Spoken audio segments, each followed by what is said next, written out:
It's been the day of a unique swan song on the 360 agenda. The brilliant and colourful career of Dane Swan closes at a star-studded press conference. We'll reminisce with another Broady boy. Hawthorn keeps the band together as the veterans sign on, chasing every last morsel of success. And Jack Riewoldt finds himself unwittingly the subject of speculation as the Tigers' season of misery draws to a close. I'm Gerard Whateley, he's Eddie McGuire. This Tuesday night, it's footy from all angles. We're unashamedly black and white tonight. Good night to be here, Gerard. Perfect timing. It was a sad day today, and also a heartwarming day to have the Swan family and the Collingwood family, and the DNA of both, I think, are very intertwined in what they stand for and what we've always believed Collingwood has stood for 124 years. And peace broke out. Yeah, it is. You know what? It's good. It was great to see Mick there. We invited him last week, and he said yes straight away, and he came back, and I was delighted on the stage to see Mick and Nathan Buckley shake hands, and it was sincere. It wasn't for the cameras or anything else. And let's hope now that everybody can remember the great times. I think that's the wonderful thing about football is if you get it right, you can belt the hell out of each other for 2 hours, but the rest of the time you should be, good enough to look each other in the eye. And yep, there's plenty of dramas in footy along the way, but ultimately the people in football are great people, and we should be able to go forward. So the number one word associated with Dane Swan today was character. He has been a great character of the game, mostly for better, every now and then I'm sure for just a little bit of worse, which we'll delve as we go. But a favourite moment, a singular moment from his on-field career that lives in the imagination. Well, for me, and I mentioned it today, it was the moment in the grand final in the third quarter. Obviously, the week before, we had the game just about stitched up before half-time. Didn't quite get there. Then the Saints came back. But this moment, as you can see, 14 minutes to go, third quarter, off the pack, open goal. And then watch the Collingwood crowd, watch him punch the air, hugging his teammates. And whenever I look at this, I always go back to that shot and the one as he kicked the goal through. Joffa there, and that was everything. It was the personification of Collingwood. There he is, Dane Swan, off the pack, open goal. Mongrel kick off the boot, the most beautiful thing I've ever seen in my life. And the funny thing was, it was so Swanny. He was there, his smarts, he got to the right spot. Mick Malthouse told the story of that goal that at half-time, going back onto the ground, he said, go on to Goddard and play defensively for a while. He'll take you to the ball and then try and run off him. We needed, in Mick's mind, to nullify Goddard because he'd so brilliant the week before and just take him out of the game for a little while. So Swanee did that defensively, but he snuck forward and kicked the goal, and was just about home at that stage. All right, so Dane Swan's fate was cast in the earliest moments of this season, and it's taken right until the closing stages for it to be formalised. And right to the last, it was quite clear that there was nothing like a Dane.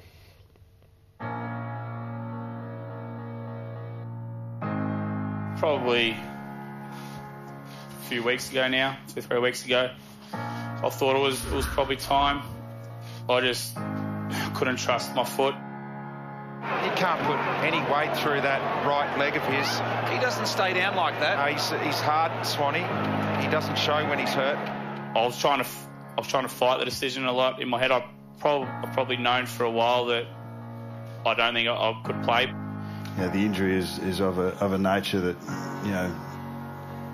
there's no guarantee how it's actually going to come back for him to get around, let alone to play footy. So it was always going to take something like that, and it's always unfortunate, as we said, not how you finish, it's how you went about it, and that's what we're here to celebrate. No, I'm just happy for him that he's happy in the decision he's made, and he can move on to the next phase of his life with him and Taylor. So hopefully that'll be great for them too. Yeah, so that's it. The great characters, good story. Shouldn't be worried about the ending because what starts is going to finish at some stage, and just one of those players that I'll always remember. Swan, into the Swan, bursting through Swanee. He's kicked his third. He's made a difference in the premiership quarter.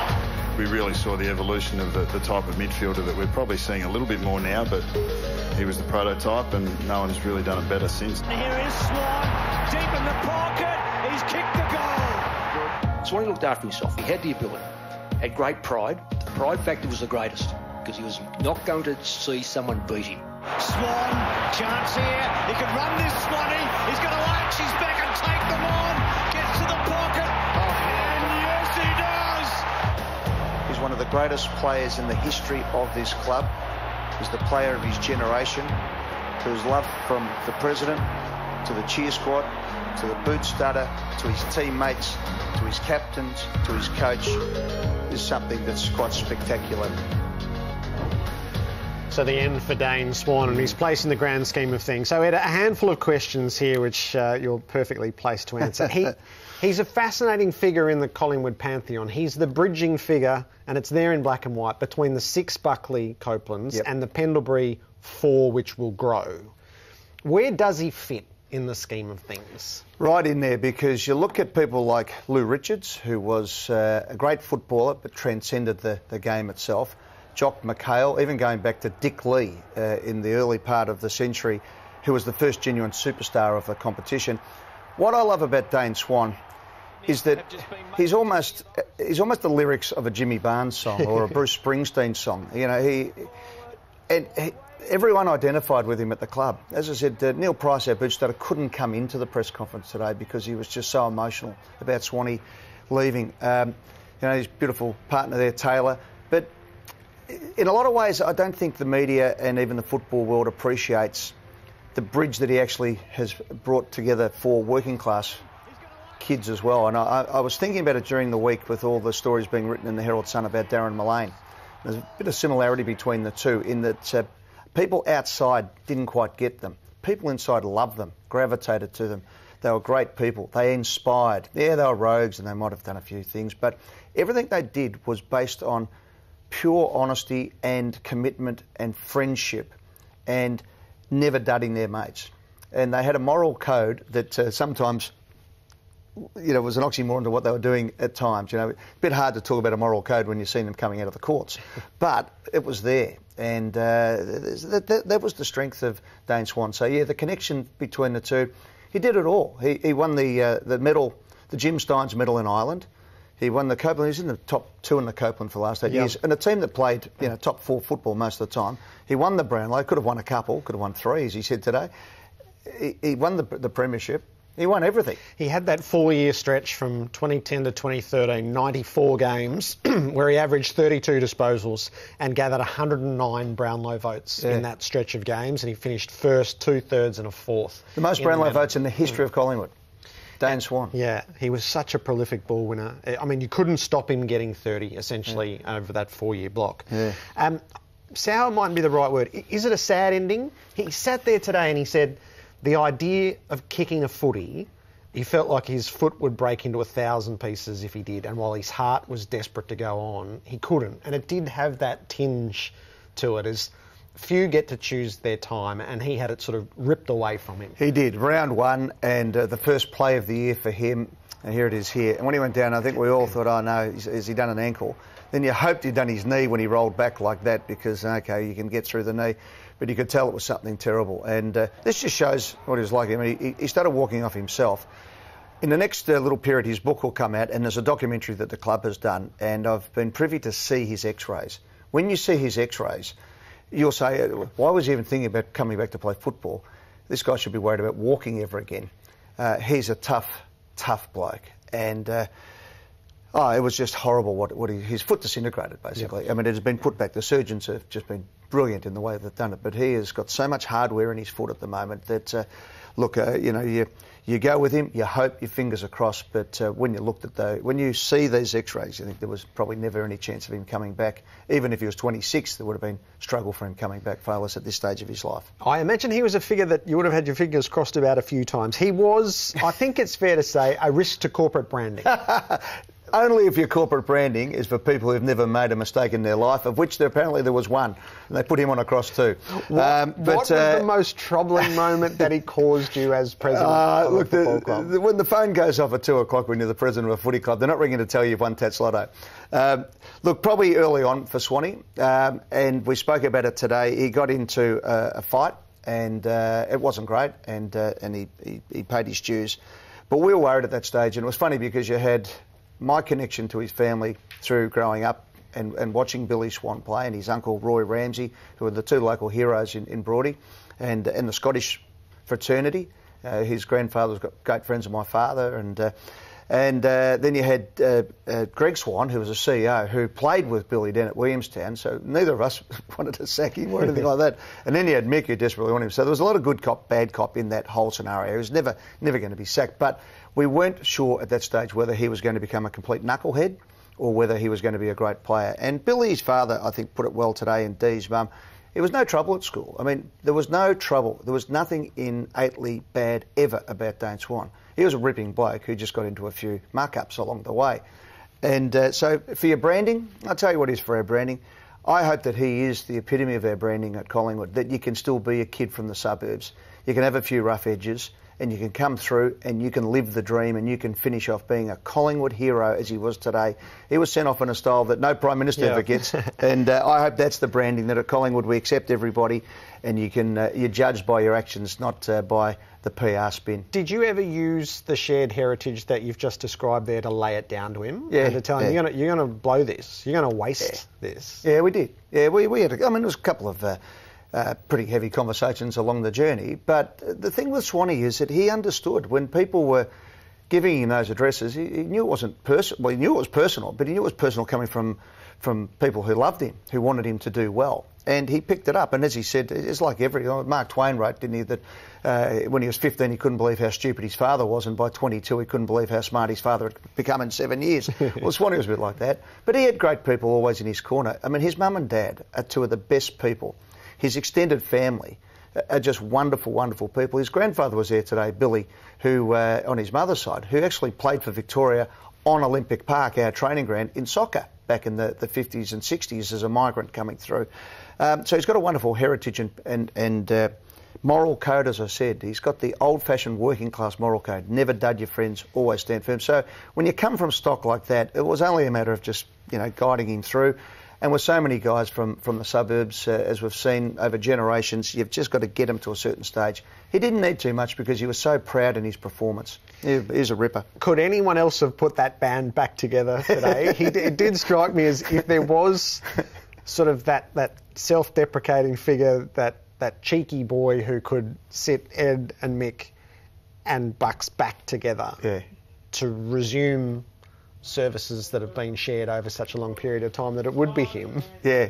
Well, that sort of says it all. He is a unifying character. I mean, there's far more glue to Dane Swan in what he does in a social scene than there is anything that's divisive. I mean, that was the thing always with Swan. He didn't ever do anything deliberately divisive to attack the club. He was always doing something that was always for the good of the club. And Bucks spoke about it today. I mean, he did all the extra work. He trained harder. He didn't let on to anyone. He hated anyone knowing he was doing all the hard work. But that was his defence mechanism, I think, at times, the nonchalance. Martin Flanagan got him. Yep. Caroline Wilson never got him. And that's not a criticism either, but that was just the way they are. Martin is into a little bit of the folklore of the game, and Caroline, she's breaking hard news stories. I think that's the way I'd describe it is that there's a lot more to Swanee if you wanted to peel it back. But as he said, he preferred to be on the back page than the front. Martin rewrote a piece from 2013 today, and that essence was absolutely there. And he's uncanny, Martin, in being able to capture those things. Very much so. What will Dane do next? Do you have a theory? As he said, he's going to have a gap year. Yeah. Which was almost the line of the day. I think he'd be great in the media. He's going to work with his cousin, Aaron Ramsey and Kevin Ramsey, who's an old couple of Broady boys. So they've got a building business, and I think he'd be really good in sales.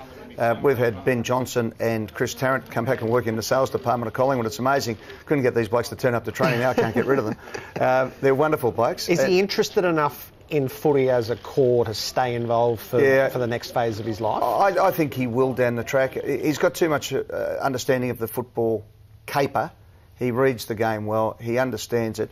And maybe he is that antidote to the the full-on attack on things. He might be the antidote to sort of the leading teams approach, if you like, because you need the light and shade. You need a bit of it in there for everybody, because, as I said, not everyone's coming out of the prefect regime of the private schools, although there's a lot of them these days. What we need to do is get a few of the boys from the suburbs back in playing. Don't want all the choir boys. Well, I'd love to see, but I'd love to see him. He's the sort of guy who could bring the South Sudanese kids into footy in a big way.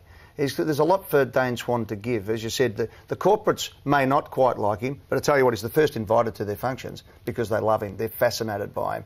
And that's what Mullane was like. People were fascinated who didn't quite get him, and then you can't help but be enthralled. He's got a magnetism and a personality, and he's a scallywag, he is. But, you know, he's a great fella, and as you said, mate, he goes down as one of the greatest Collingwood people of all time, and he was pivotal in bringing home that premiership. A scallywag. You could find yourself sort of unwittingly in the employ of Mick Gatto along the way, for instance. There's plenty of photos of Mick and people in football, but that's what happens sometimes. So that was Dane Swan and his career that was brought to a close today. It's not just matters of the past that are prescient around Collingwood at the moment, but matters of the future, and they've been brought into very sharp focus by the coach himself. If we don't win, you don't stay.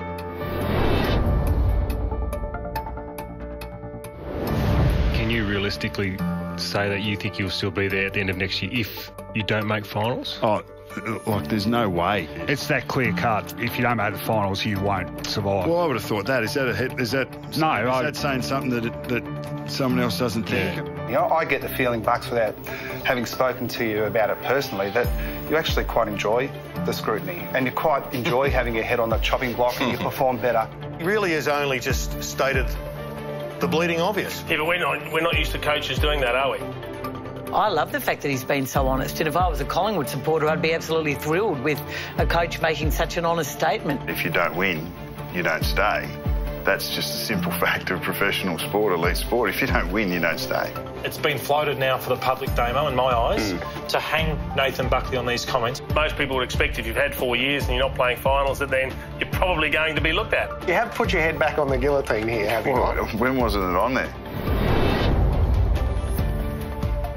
I hold to the view that he sets himself impossibly high standards. He does. Ed, is he right to feel that it all hinges on making the finals next year? I think every one of those answers was 100% right in that, of course, you know, it is a big build-up for next year, but you have to look, and what we would like to think we can do at Collingwood is actually work through and analyse where the list is, whether there's been mitigating circumstances, how he's coaching. I think you might have asked him the other night on this show, what if you finish 9th and you've had a really great year? Does that mean you're out? Well, clearly, let's wait till this time next year and we'll make those decisions. But there's no, if you don't make it, you're out. Everyone feels that. We've been out of the finals for 3 years. History will suggest there's not too many Collingwood coaches who get through 5 years out of the finals. I think the last time it happened was Tony Shaw in the 90s rather. So, you know, and that had mitigating circumstances. You know, and so the core of this team is in the 19 to 23-year-olds. Yeah, they're That's kids. my view. Yeah, and they simply might not be ready next year, which is not to say, I'm not suggesting he should lower his expectations, but I am suggesting that it is surely a little more nuanced than we have missed the finals too often. It's time to decide. Well, you have a look at this year. I mean, I'd like to have had Dane Swan in the side, who had just gone through one of the greatest players in the history of the game, bang after 5 seconds in the first game of the season. You know, Matty Scharenberg, who Gerard Healy said to me the other night on Friday night, we were talking, he said he was as good, he picked him and Bontempelli as the two outstanding players. We haven't seen Matty Scharenberg play for anything, but he's coming good now. You put Fasola, you put Elliott, you know, these guys into that forward line, and Dane Swan, and there's a few extra goals in there. As Swanee said, there's probably 70 goals there. Wasn't sure what the other guys would be able to bring to the table. It was very funny today, Swanee. But yeah, so they're excuses and reasons all at the same time. Don't everyone get hung up. We're all desperate for the same success. For all the Collingwood supporters, we know what was required, we know what we need to do, and we've put in place the stepping stones, we believe, to get us to where we need to be. You might have to hold your nerve at a key moment and wait. Yeah, that's not been a problem. Okay. We did that. Mick Malthouse rebuilt our list 3 times before we won the premiership, and we got to grand finals, and then we dropped back down, and then we went again. You know, we hopefully made a sterner stuff, and we don't tumble in.